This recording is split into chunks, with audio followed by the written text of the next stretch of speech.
नील और शनाया गौतम को गुस्से में देखते हुए बाहर चले गए। हॉल में सन्नाटा छा चुका था। गीता को अभी तक अपनी आंखों पर यकीन नहीं हो रहा था। वो मुस्कुराते हुए सोफे पर बैठ गई। गौतम, एक बार रूम में आओ, मुझे तुमसे कुछ जरूरी बात करनी है। ये बात सुनते ही गौतम अवनी के पीछे पीछे चला गया। गौतम, तुमने इस अपॉइंटमेंट लेटर के बारे में मुझे बताया क्यों नहीं? अवनी, मैंने झूठ बोला था। ये लेटर फेक है। मैंने same to same appointment letter की कॉपी बनवाई थी। क्या? अवनी अगले ही पल उस लेटर को ध्यान से पढ़ने लगी। थोड़ी देर पहले उसकी आंखों में जो खुशी छाई थी वो अब गायब हो चुकी थी। उसके पैरों तले जैसे जमीन ही खिसक गई थी। अवनी को अभी तक अपनी आंखों पर यकीन नहीं हो रहा था। आज अवतार का अपॉइंटमेंट लेटर उसके हाथ में था। साथ ही उसे यकीन नहीं हो रहा था कि गौतम उससे इतना बड़ा झूठ बोलेगा। गौतम, तुमने आखिर झूठ क्यों बोला? अगर दादीसा को पता चल जाता तो? अवनी, मैंने झूठ नहीं बोला। वो डिजाइन तुमने बनाया था। मैरियट के चेयरमैन ने डिजाइन के असली मालिक को बुलाया है। झूठ तो दादीसा और नील ने बोला था, जिसकी वजह से आज वो इतनी डरी हुई है और यहाँ तुमसे मदद मांगने आई थी। मैं तो बस यही चाहता हूँ कि तुम्हें तुम्हारा हक मिले, बस। ये बात सुनकर अवनी गौतम की आंखों में अपने लिए फिक्र और सच्चाई साफ देख पा रही थी। लेकिन अगर दादीसा को पता चल गया तो? किसी को कुछ नहीं पता चलेगा अवनी। तुम तो मैरियट में भी काम करना डिजर्व करते हो। मैं तो बस दादीसा को ये याद दिलाना चाह रहा था। अवनी आगे कुछ कह नहीं पाई और लेटर को देखने लगी। आखिर जिस दिन का इंतजार था वो उसके सामने था और गौतम आज भी उसके हर कदम में साथ था। उसका सारा गुस्सा एक ही पल में गायब हो चुका था। अगले दिन अवनी गौतम के साथ मैरियट जाने के लिए निकल गई।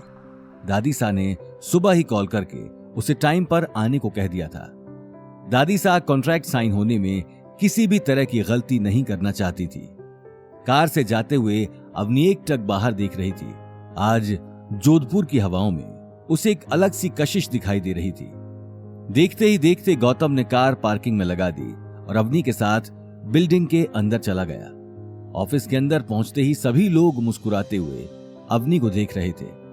कल तक जो अवनी किसी के लिए कुछ नहीं थी, आज वही अवनी अग्रवाल ग्रुप के साथ मैरियट के आने वाले प्रोजेक्ट को लीड करने वाली थी। सभी लोगों की आंखों में अब उसके लिए इज्जत साफ दिखाई दे रही थी। देखते ही देखते अवनी और गौतम सीधे अभिनव के कैबिन में चले गए। अभिनव उन दोनों को देखते ही सकपकाकर कुर्सी से उठकर खड़ा हो गया। आज उसके सामने कोई मामूली डिजाइनर नहीं, मैरियट की मालकिन खड़ी थी। गौतम ने आंखों के इशारे से ही अभिनव को आगे काम करने को कह दिया। वहीं दादीसा और नील भी कैबिन में बैठे थे। आखिरकार आज मैरियट के साथ बहुत बड़ी डील साइन होने जा रही थी। प्लीज कम, आइए आइए आइए। अभिनव उसे देखते ही चेयर से खड़ा हो गया। अवनी की खातिरदारी में वो किसी तरह की कमी नहीं रखना चाहता था। अवनी अगले ही पल गायत्री देवी को देखते हुए कुर्सी पर बैठ गई। मिस अवनी, मैंने डॉक्यूमेंट्स रेडी करवा लिए हैं, बस आपके साइन करने की देर है। ये बात कहते हुए अभिनव ने डॉक्यूमेंट्स फाइल अवनी के सामने रख दी। नील और शनाया गुस्से में उस फाइल को देखने लगे, लेकिन अवनी ने बिना किसी पर ध्यान दिए फाइल पर साइन करना शुरू कर दिया। लेकिन सर, वो डिजाइन जो... जी, मुझे पता चल गया है कि वो डिजाइन आपने बनाया था और आपको हमारी और बाकी लोगों की वजह से इतनी सारी परेशानियों का सामना करना पड़ा। मैं कल खुद मीडिया में ये बात बता दूंगा और मैरियट का चेयरमैन होने के नाते मैं आपसे माफी मांगना चाहता हूँ। अवनी को अब तक अपनी आंखों पर यकीन नहीं हो रहा था। वहीं अभिनव अपनी बात कहते हुए गुस्से में गायत्री देवी और नील को देखने लगा। गायत्री देवी अब किसी से नजरें नहीं मिला पा रही थी। कुछ ही देर में अवनी ने सारे डॉक्यूमेंट साइन कर दिए।